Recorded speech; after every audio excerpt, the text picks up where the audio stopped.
Economics, lesson 27, theory of economics determination. So economic determinate பண்ணுனாக்கா அதுக்கு ஒரு தியரி இருக்குது. அதை பற்றி தான் இந்த லெசனில் ஃபுல் அண்ட் ஃபுல்லாக நம்ம பார்க்க போகிறோம். எக்கனாமிக் மஸ்ட் ப்ரொடியூஸ் கூட்ஸ்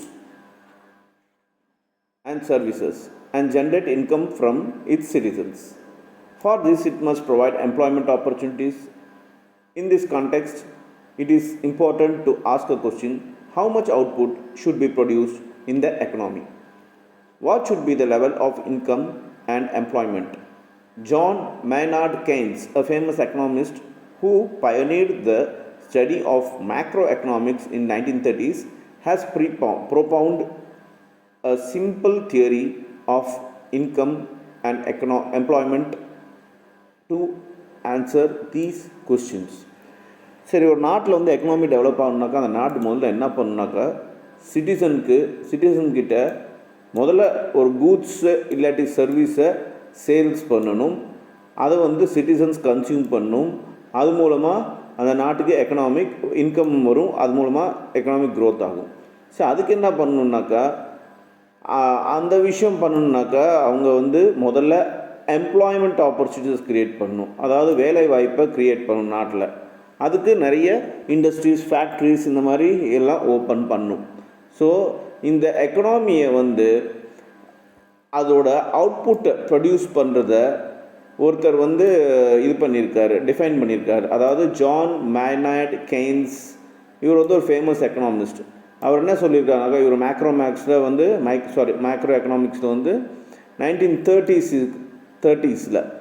ஒரு சிம்பிள் தியரி கொடுத்துருக்காங்க.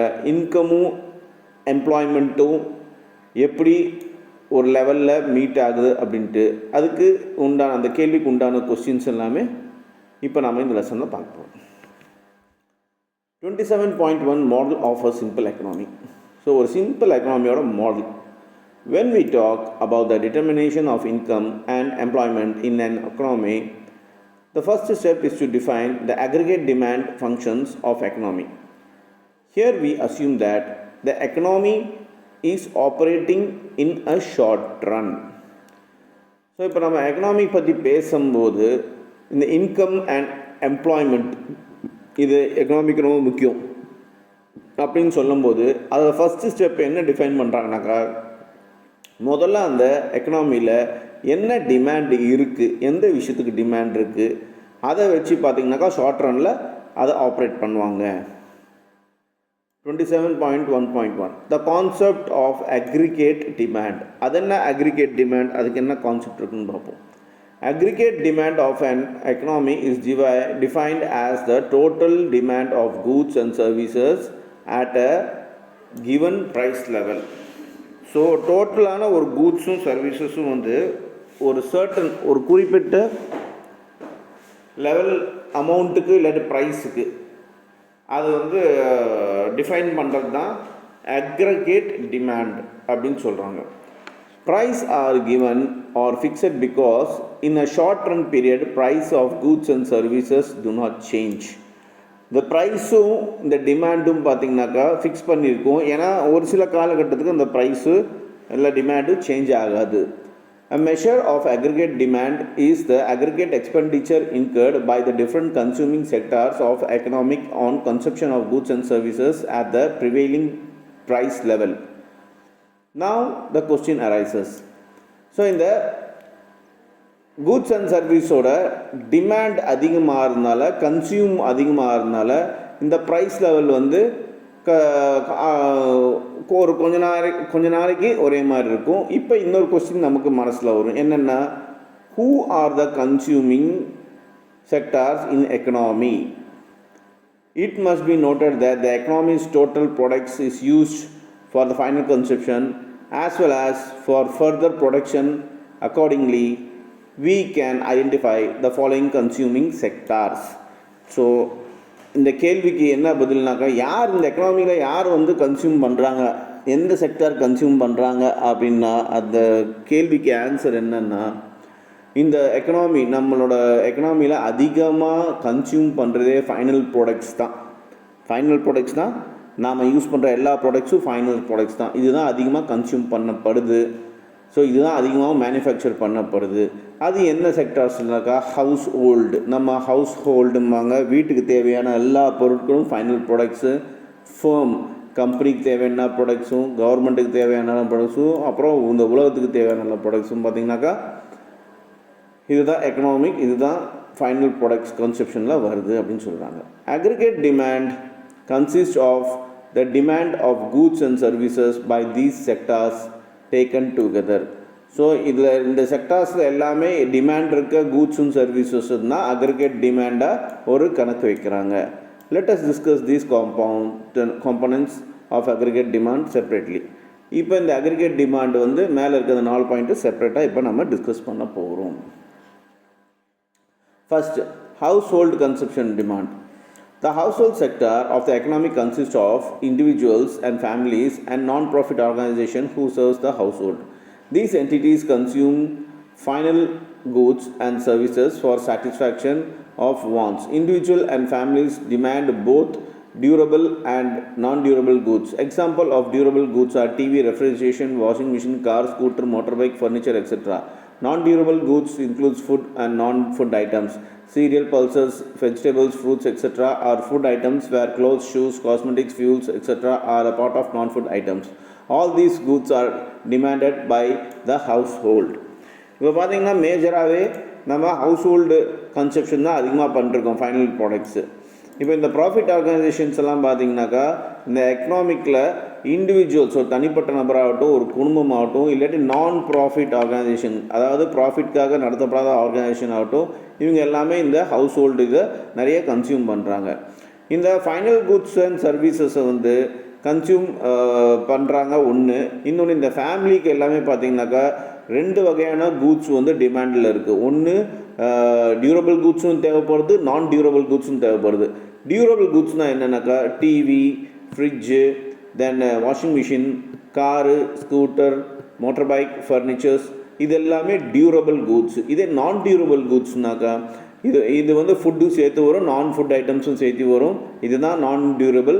இதில் ஃபுட் ஐட்டம்ஸ் என்ன வருதுனாக்கா சீரியல், பல்சஸ், பருப்பு வகைகள், அப்புறம் தானிய வகைகள், அப்புறம் வெஜிடபிள், காய்கறி, அப்புறம் பார்த்திங்கனாக்கா ஃப்ரூட்ஸு, பழம், இது எல்லாமே பார்த்திங்கனாக்கா உங்களுக்கு நான் டியூரபிளில் இதெல்லாமே பார்த்திங்கனாக்கா உங்களுக்கு நான் டியூரபிளில் வரும்.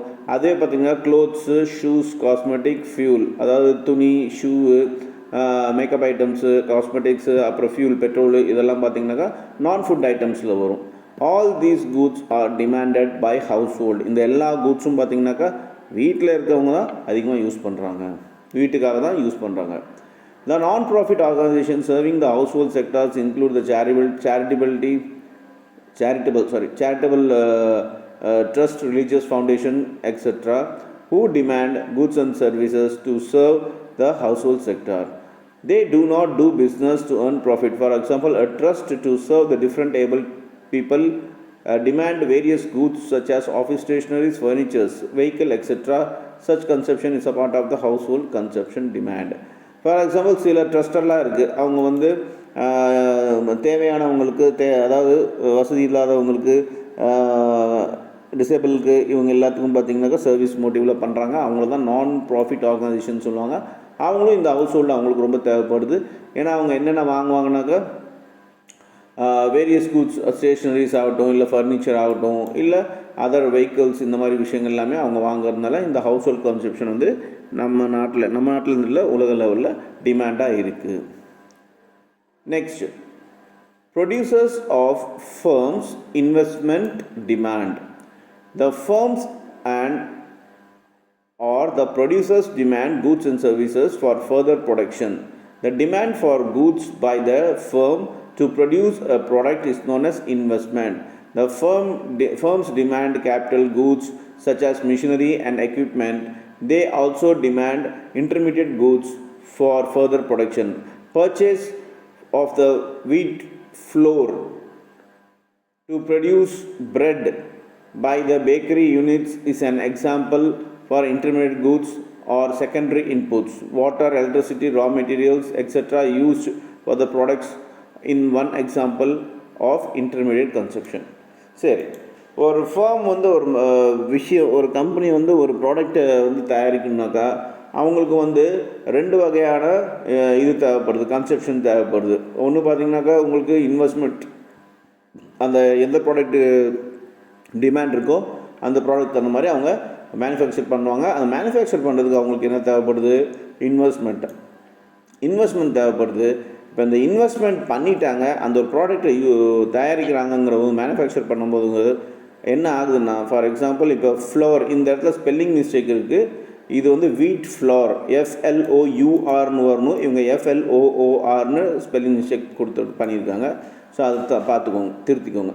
ஸோ இப்போ ஒரு வீட் ஃப்ளோர் வாங்குகிறாங்க அப்படின்னாக்கா, அதாவது கோதுமை வாங்குறாங்கனாக்கா ப்ரெட்டு செய்கிறதுக்கு ஒரு பேக்கரியில் அவங்க பார்த்தீங்கன்னாக்கா அவங்களோட இன்டர்மீடியட் குட், அதாவது ஃபஸ்ட்டு குட் என்னவாக இருக்கும்னாக்கா இந்த கோதுமாவாக தான் இருக்கும். அதுக்கப்புறம் அதோட செகண்டரி இன்புட் என்னவாக இருக்கும்னாக்கா இந்த ப்ரெட்டு செய்யறதுக்கு என்னென்ன வேணும், தண்ணி வேணும், எலக்ட்ரிசிட்டி வேணும், ரா மெட்டீரியல்ஸ் வேணும். இதெல்லாமே பார்த்திங்கன்னா examples of intermediate consumptions. So இதுதான் producers of firms investment demand. இந்த டிமாண்டு ஏறதுனால அந்த இன்வெஸ்ட்மெண்ட்டு பண்ணுறாங்க. Government expenditure. The government constitutes an important sector which purchases goods and services for the benefit of the public.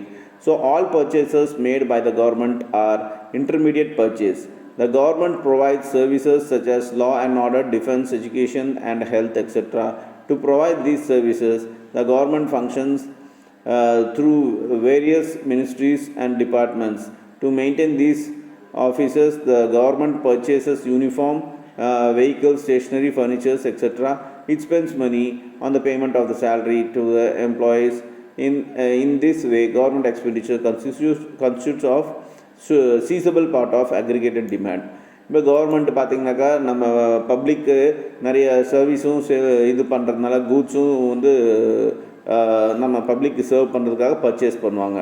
அப்படி என்னென்ன service இருக்கும் அப்படின்னாக்கா, for example defence எடுத்துக்கலாம், இல்லை லா அண்ட் ஆர்டர் மெயின்டைன் பண்ணணுன்னாக்கா, இல்லை டிஃபென்ஸ், அது சொன்ன மாதிரி டிஃபென்ஸு, இல்லை எஜுகேஷன், இல்லை ஹெல்த்து, இதெல்லாமே ஃப்ரீயாக கொடுக்கணும் அப்படின்னாக்கா, பப்ளிக்கு ஃப்ரீயாக கொடுக்கணுன்னாக்கா இந்த கவர்மெண்ட்டு கண்டிப்பாக இந்த எசென்ஷியல் ப்ராடக்ட்ஸ் எல்லாமே வாங்கி ஆகணும், வேறு வழி கிடையாது. ஸோ அதனால் கவர்மெண்ட் பார்த்திங்கன்னா யூனிஃபார்ம் வாங்குறாங்க. ஒவ்வொருத்தவங்களும் போலீஸ் ஆகட்டும், ஆர்மி ஆகட்டும், ஏதாவது அதுக்கும் யூனிஃபார்ம் இருக்குது.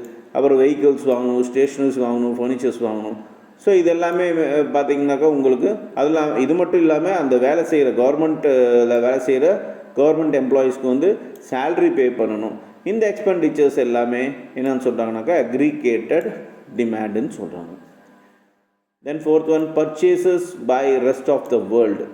We are living in an era of globalization wherein countries are linked to each other through trades and transfers. A country which has got economic relation with another country is called open economy. In an open economy, the foreign countries which have economic relationship with the domestic country constitute to the rest of the world. The way of household of the domestic country demand goods and services inside the country. In the same way, the foreigners also purchase goods and services from the country from outside. This is called import of the rest of the world and export of the domestic country. However, since the household firms and governments and domestic country also purchase goods and services from abroad, which are called import from rest of the world, net export is calculated by deducting the import of the domestic country from abroad from its export to rest of the world. Export minus import are called net export. Net export is measured of demand for goods and services by the rest of the world in the domestic country. இது ஒன்றும் இல்லை, இது import and export பற்றி பேசியிருக்காங்க. இப்போ ஒரு நாடு அதுக்கு தேவைன்னாக்கா எந்த விஷயம் தேவையோ அது வந்து இம்போர்ட் பண்ணுவாங்க, எது எக்ஸஸாக இருக்கோ அது மற்ற நாடுங்களுக்கு எக்ஸ்போர்ட் பண்ணுவாங்க. அப்படி இருக்கையில் நம்ம ரெஸ்ட் ஆஃப் த வேர்ல்டில் கிட்டேருந்து, அதாவது இந்த மற்ற உலகத்துக்கிட்டேருந்து, இப்போ குளோபலைசேஷன் வேர்ல்டில் வாழ்ந்துட்டுருக்கோம். நம்ம குளோபலைசேஷன்னாக்கா யாருக்கு வேணாலும் எந்த கண்ட்ரிக்கு வேணாலும் ப்ராடக்ட்ஸு சேல்ஸ் பண்ணலாம், நம்ம வாங்கலாம், அதை எக்ஸ்போர்ட் பண்ணலாம், இம்போர்ட் பண்ணலாங்கிற மாதிரி குளோபலைசேஷனில் வாழ்ந்துட்டுருக்கோம். அப்படி இருக்கும்போது இப்போ ஒரு கண்ட்ரி, இப்போ நம்ம கண்ட்ரி வந்து எக்ஸ்போர்ட் பண்ணுது இல்லை இம்போர்ட் பண்ணுது அப்படின்னா, நம்ம தேவைக்கு ஏற்ற மாதிரி இம்போர்ட் பண்ணுதுன்னா அது வந்து அக்ரிகேட் டிமாண்டில் இருக்கும். அதே மாதிரி எக்ஸ்போர்ட் பண்ணுறாங்கனாக்கா நம்மகிட்ட சர்ப்ளஸ் இருக்கும், அதாவது அதிகமாக இருக்கும் அந்த ப்ராடக்ட், அதனால் நம்ம எக்ஸ்போர்ட் பண்ணுறோம். இது ஒன்று. அதே மாதிரி இப்போ கவர்மெண்ட் இவங்க என்ன சொல்கிறது, இப்போ கவர்மெண்ட் எக்ஸ்போர்ட் அண்ட் இம்போர்ட் எப்படி கண்டுபிடிக்கிறாங்கனாக்கா எவ்வளோ பர்சன்டேஜ் எது அதிகமாக நடக்குது, எக்ஸ்போர்ட் அதிகமாக நடக்குதா இல்லை இம்போர்ட் அதிகமாக நடக்குதாங்கிறது எப்படி கண்டுபிடிக்கிறதுனாக்கா இம்போர்ட் மைனஸ் எக்ஸ்போர்ட் இந்த விஷயத்த நம்ம பண்ணோன்னாக்கா எவ்வளோ பேலன்ஸ் இருக்கோ அதை நமக்கு தெரிஞ்சிடும். நாம் அதிகமாக இம்போர்ட் பண்ணுறோமா அதிகமாக எக்ஸ்போர்ட் பண்ணுறோமான்ட்டு. அது மூலம் நமக்கு தெரிஞ்சிடும் எந்த கூட்ஸ் அண்ட் சர்வீஸ் வந்து ரெஸ்ட் ஆஃப் வேர்ல்டுலேருந்து நம்ம டொமஸ்டிக் கண்ட்ரிக்கு தேவையாக இருக்குது அப்படிங்கிற விஷயம் தெரியும். Now we can write that aggregate demand is the sum of demands by household firms and government and rest of the world. Let us express household demands as consumption, firms demand as investment, government demand as government purchase, and demand of rest of the world as next exports. Then we can say that aggregate demand is sum of consumption, investment, government purchase and net export. இது ஒன்றும் சிம்பிளாக சொல்லணுன்னாக்கா ஏற்கனவே சொன்ன பேராகிராஃபில் சொன்ன மாதிரி தான். இப்போ எவ்வளோ நம்ம இம்போர்ட் பண்ணுறோம், எவ்வளோ நம்ம எக்ஸ்போர்ட் பண்ணுறோம். ஸோ நமக்கு தேவை இருந்துச்சுனாக்கா, நீட் இருந்துச்சுன்னா நம்ம இம்போர்ட் பண்ணுவோம். அதே மற்ற கண்ட்ரீஸ்க்கு வந்து தேவை நீட் இருந்துச்சுனாக்கா, நமக்கு டிமாண்ட் இருந்துச்சுனாக்கா நம்ம வந்து எக்ஸ்போர்ட் பண்ணுவோம். ஸோ இந்த வேர்ல்டு மற்ற ரெஸ்ட் ஆஃப் த வேர்ல்டுக்கு வந்து நம்ம நெட் எக்ஸ்போர்ட் பண்ணுறதுனால அக்ரிகேட் டிமாண்டு நம்ம வந்து அக்ரிகேட் டிமாண்ட் வந்து எது மூலமாக நம்ம கணக்கிடுறோம்னாக்கா கன்சப்ஷன், எவ்வளோ நாம் கன்சப்ஷன் பண்ணுறோம், இல்லை மற்ற உலகம் எவ்வளோ வாங்குறாங்க நம்மகிட்டருந்து. அதோட இன்வெஸ்ட்மெண்ட், நாம் எவ்வளோ கன்சப்ஷன் இம்போர்ட் பண்ணுறதுக்கு இன்வெஸ்ட் பண்ணுறோம், அதே மாதிரி மற்ற ரெஸ்ட் ஆஃப் த வேர்ல்டு எவ்வளோ நம்மகிட்டருந்து வாங்குறாங்க இன்வெஸ்ட் பண்ணுறாங்க. அதோட கவர்மெண்ட் எவ்வளோ பர்ச்சேஸ் பண்ணுது அண்ட் நெட் எக்ஸ்போர்ட் எவ்வளோ நடக்குது, இது எல்லாமே தான் ஒரு கணக்காக பார்த்துக்கிறாங்க. we can also write systematically. இப்போ இதுக்கு ஒரு சிஸ்டமேட்டிக்கலாக, இப்போ தியரிட்டிக்கலாக சொன்னாங்க, இப்போ வந்து ப்ராக்டிக்கலாக ஒரு சில ஃபார்முலாஸ் வச்சு சொல்கிறாங்க. ஏடி அப்படின்னா என்னன்னாக்கா அக்ரிகேட்டட் டிமாண்டு, சி அப்படின்னா கன்சப்ஷன், அதான் நாம் யூஸ் பண்ணுறது, ஐ அப்படின்னா இன்வெஸ்ட்மெண்ட் முதலீடு, ஜி அப்படின்னா கவர்மெண்ட் பர்ச்சேஸ், கவர்மெண்ட் அதோட தேவைக்கு பர்ச்சேஸ் பண்ணுறது, என்எக்ஸ் அப்படின்னா நெட் எக்ஸ்போர்ட். இப்போ நெட் எக்ஸ்போர்ட்டை எப்படி கண்டுபிடிக்கிறதுனாக்கா X minus M, வேறாஸ் எக்ஸ்னாக்கா export, எம்னாக்கா import. இதை ஞாபகம் வச்சுக்கோ. ஸோ இது எப்படி அவங்க சொல்கிறாங்க, ஏடி அதாவது aggregated demand is equals to consumption plus investment plus government purchase plus net export. இது எல்லாமே சேர்ந்தது தான், அதாவது consumption, investment, government purchase, net export இதெல்லாம் சேர்ந்தது தான் அக்ரிகேட்டட் டிமாண்ட் அப்படின்னு சொல்கிறாங்க. AD aggregated demand is also called aggregated expenditure in the economic. So aggregated டிமாண்டுன்னு சொல்கிறதோட அக்ரிகேட்டட் எக்ஸ்பெண்டிச்சர்னு சொன்னால் நமக்கு வந்து ஈஸியாக புரியுது. ஸோ எக்கனாமியில் வந்து நம்ம தேவைக்கு ஏற்ற மாதிரி எவ்வளோ ஸ்பெண்ட் பண்ணுறோமோ அதுதான் அக்ரிகேட்டட் டிமாண்டுன்னு சொல்கிறாங்க. Now determining equilibrium level of income. The first step in determining the equilibrium of income in an economy is to estimate its aggregate demand. The aggregate demand in an open economy is given in equation below. So இப்போ இந்த equilibrium level income, level of income in an economy, ஒரு எக்கனாமிக்கில் வந்து எவ்வளோ வந்து income, level of income இருக்குது, அதேட்டும் எவ்வளோ demand இருக்குங்கிறது ஒரு ஃபார்முலா ஈக்குவேஷன் வச்சு நான் பார்க்க போகிறோம். To develop a simple model, let us assume that there are two sectors in an economy, household and firm. The demand of other two sectors such as government and rest of the world can be assumed to be given for a time being. சரி, இப்போ ஒரு ரெண்டு செக்டாரோட example எடுத்துக்கிறாங்க. ஒன்று house hold, அதாவது வீட்டுக்கு தேவையானது, இன்னொன்று ஃபேர்மு கம்பெனிஸு. மீதி இருக்கிற செக்டார்ஸ், அதாவது இந்த கவர்மெண்ட் செக்டார்ஸும் இந்த ரெஸ்ட் ஆஃப் த வேர்ல்டும் இப்போதைக்கு அதை கவனிக்க வேணாம் அப்படின்னு சொல்கிறாங்க. In such case, the aggregated demand will be the sum of consumption and investment, symbolically in two sectors economy. So in the two sector economy la aggregated demand எப்படி இருக்கும்னாக்கா AD plus C plus I, அதாவது aggregate demandனா consumption plus investment, அதாட்டம் ADங்கிறது aggregate demandனு நம்ம ஏற்கனவே பார்த்துட்டோம். So C plus I இதை ஞாபகம் வச்சுக்கணும். 27.2 condition of equilibrium. இப்போ இந்த ஈக்குலிபிரியமோட கண்டிஷன் என்ன அப்படின்னா, the equilibrium income of the economy is determined at the point where aggregate demand equals to the value of total input. இப்போ இந்த ஈக்குலிபிரியம் இன்கம் வந்து எப்போ வந்து இது டிட்டர்மைன் பண்ணுதுனாக்கா, வேல்யூ ஆஃப் டோட்டல் இம்போர்ட்டும் அதே ஆட்டம் இந்த அக்ரிகேட் டிமாண்டும் பார்த்திங்கனாக்கா ஈக்குவலாக இருக்கும்போது தான். அது என்னன்னு பார்ப்போம்.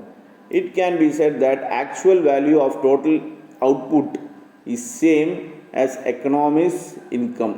ஸோ எக்கனாமியோட இன்கம் எப்படின்னு சொல்கிறாங்கனாக்கா, actual value of total output, அதாவது நம்மளோட ஆக்சுவல் டோட்டல் அவுட்புட் தான் எக்கனாமிக் இன்கம்னு சொல்கிறாங்க. Let it be denoted as Y. இப்போ இந்த டோட்டல் அவுட்புட்டை வந்து Yன்னு சொல்கிறாங்க. It is also said that income is divided between consumption and savings. அதே ஆட்டம் நமக்கு வர இன்கம் பார்த்திங்கன்னா கன்சப்ஷன்லேயும் சேவிங்ஸையும் பிரியுது. கன்சப்ஷன்னாக்கா நம்ம தேவைக்காக வாங்குறது கன்சப்ஷன்ஸ், அது மீதி இருக்கிறது சேவ் பண்ணுறது சேவிங்ஸ் அப்படின்னு சொல்கிறாங்க. ஸோ இந்த இடத்துல என்ன ஆகுனாக்கா Y என்ன சொல்லுது, எக்கனாமிக் இன்கம் Y. C+S நம்ம ஏற்கனவே பார்த்த மாதிரி C is consumption and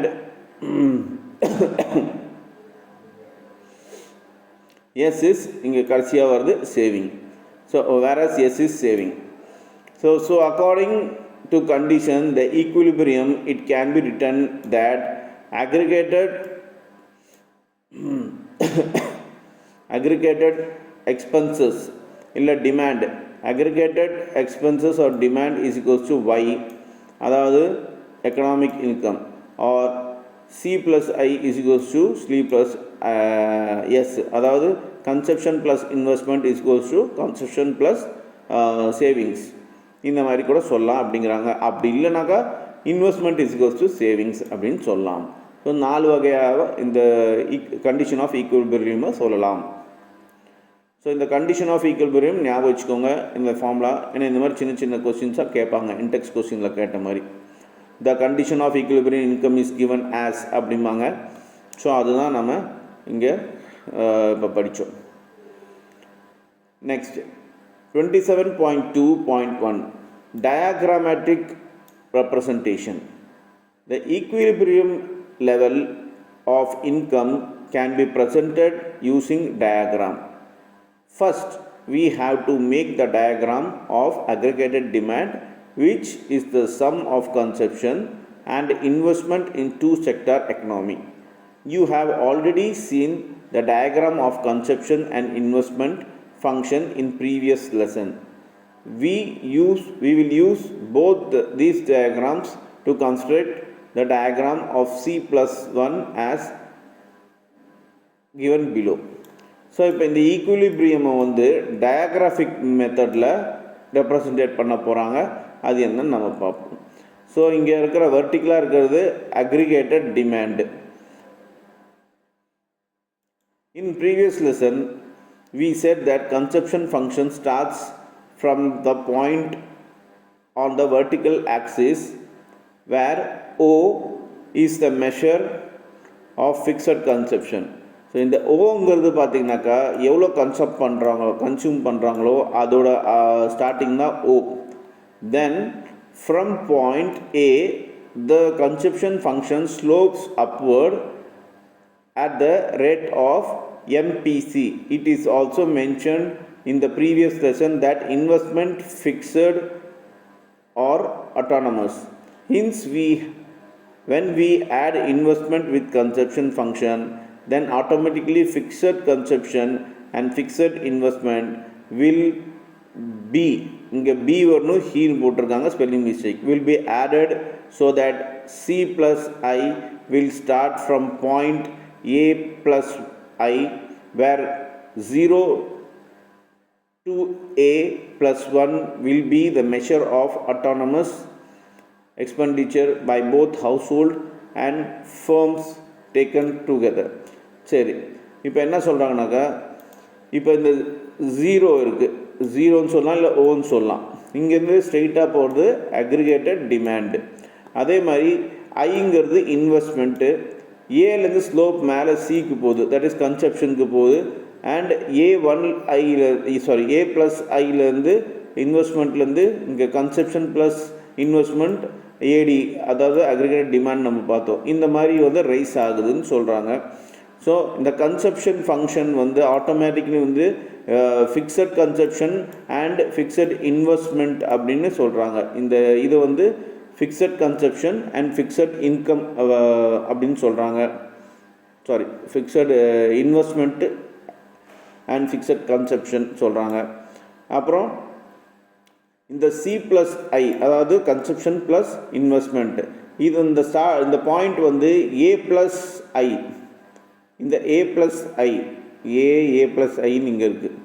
A plus ஐ அதோட வேர் ஜீரோ, இந்த ஜீரோலேருந்து ஏ ப்ளஸ் ஐ, இதுதான் பார்த்தீங்கன்னாக்கா கன்செப்ஷன் அண்ட் இன்வெஸ்ட்மெண்ட்டோட அக்ரிகேட்டட் டிமாண்டு. அதே ஆட்டம் A plus I will be the measure of autonomous expenditure. இந்த A plus I வந்து எக்ஸ்பெண்டிச்சர், autonomous எக்ஸ்பெண்டிச்சரோட அளவுகோல் அப்படின்னு சொல்கிறாங்க.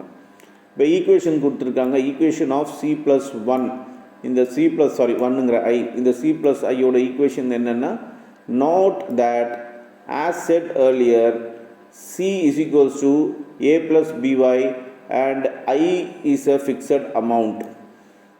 So C plus I, that is consumption plus investment, is equals to A plus BY plus 1 is equals to A plus I plus BY. இது 5th equation அவங்க சொல்லியிருக்காங்க. where B is equals to MPC.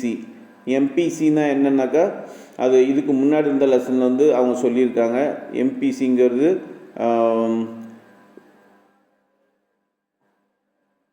அது என்னென்னு நம்ம next செஷனில் என்னென்னு பார்ப்போம். எம்பிசிங்கிறது ஏன்னா நம்ம ரிவர்ஸில் வந்துட்டுருக்கோம்.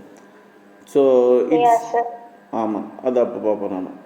சரி, it is scene clearly that when conception function C starts from A, the aggregate demand C plus 1 starts from A plus I, which is above C, by the amount equal to investment I. Both C and C plus I slope upwards at the rate of equal to B or MPC. Hence C and C plus I are parallel to each other. So in the picture la பார்த்தோம்னாக்கா, இந்த C, இந்த CI, இந்த C இது வந்து பேரலாக இருக்குது. அதே மாதிரி இந்த ஐயும் இந்த ஓவையும் பேரலாக இருக்குது. இது ஸ்லோப்பாக வந்து கிராஜுவலாக மேலே இன்க்ரீஸ் ஆகுது. இது ரெண்டும் இது வந்து பேரலாக இப்படியே இருக்குது. அதுதான் நமக்கு என்ன சொல்கிறதுனாக்கா டிமாண்ட் அண்ட் சப்ளைங்கிற மாதிரி இன்வெஸ்ட்மெண்ட் அண்ட் கன்சப்ஷன் அப்படின்னு சொல்கிறாங்க. சரிம்மா, நாம் வந்து மீதி இருக்கிறது நெக்ஸ்ட் இதில் பார்ப்போம். இது கொஞ்சம் கஷ்டமாக தான் இருக்கும். ஈக்குவேஷன்ஸ் இந்த மாதிரிலாம் நிறையா வரும் எக்கனாமிக்ஸில். ஸோ நீங்கள் கொஞ்சம்